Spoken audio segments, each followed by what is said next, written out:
This is a baby vampire crab. Let's call him Luigi. And this is his mother. If you look closely at her abdomen, you can see that there's more crabs on the way. She carries the eggs until they're ready to hatch, and she can have up to 80 babies. This ecosystem is getting cramped, and vampire crabs are cannibals.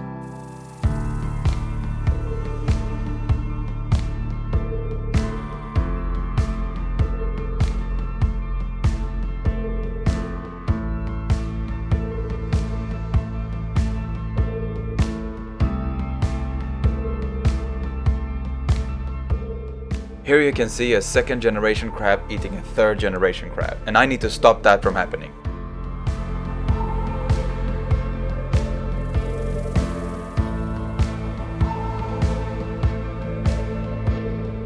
So today I'm gonna build a nano paludarium for Luigi and the gang.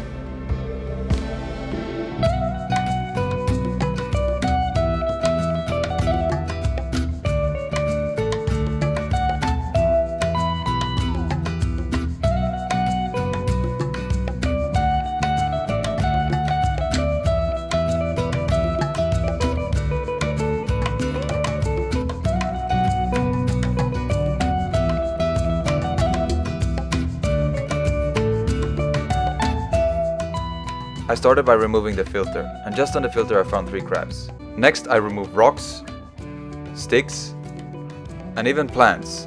Everywhere I looked I found crabs.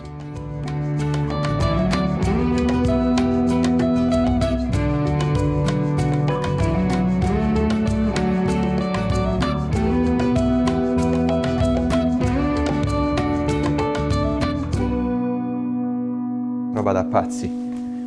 This was extremely hard. I mean, they are super tiny. But I think I have managed to save like 10 at least. That means that there's another alleged 70 crabs in here. A vampire crab can have anything from 20 to 80 kids. They're actually cannibals. I don't want my crabs to be eaten by my other crabs. I'm gonna save them and I'm gonna build them a new tank. I kept searching and I found another 14 crabs. In total I have 34 crabs at the moment.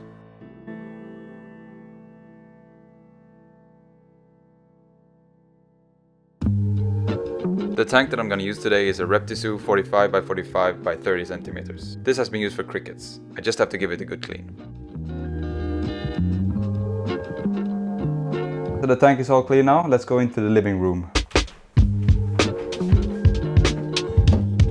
The tank is on its place now. I just need to go and collect the hardscape.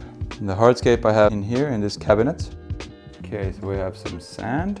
We have forest moss. Here we have some different ochre stone, even more ochre stone. That's a light that we could use. I started by cutting some spare pieces of foam and laid it in the tank to serve as a false bottom.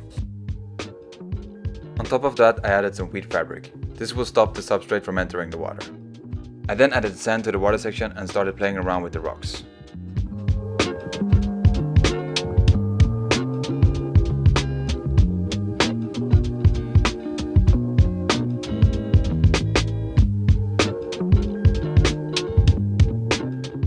To keep the substrate in the land area, I added some sphagnum moss in front of the stone wall.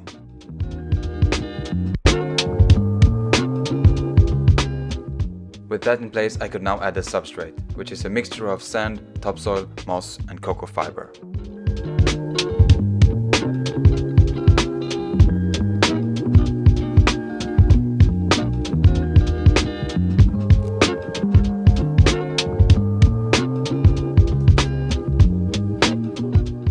The hardscape for the land area I kept pretty simple, with a coconut shell, cork bark and some dragonstone. Now we can start planting. When I need plants, I go into the kitchen. Here I have some moss. Maybe I can take some cutlings of this one. This is Tradescantia zebrina. Back here is actually an aquarium that I have as a plant holding tank. Look at this immersed limnophila. It's crazy. And this is Ludwigia palustrus red, I think it's called. We have some crazy salvinia in there, we have some duckweed, and there's also basil growing out of it.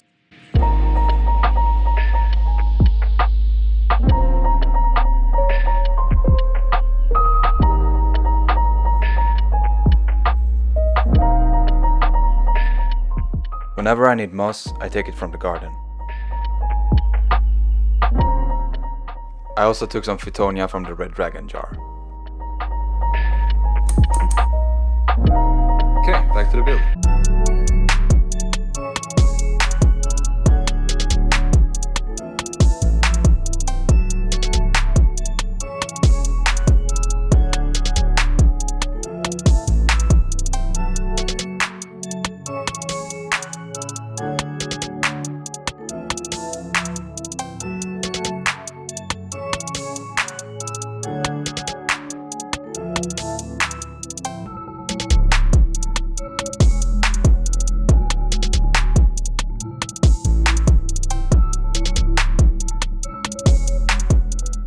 To keep everything clean, I'm gonna add some isopods and some spray tails.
Every day that passed by, I kept finding crab after crab.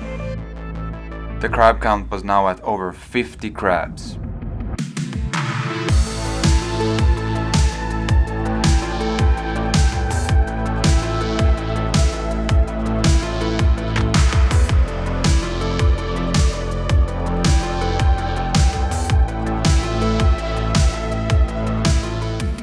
One week passed by, and I kept finding more crabs and more crabs and more crabs.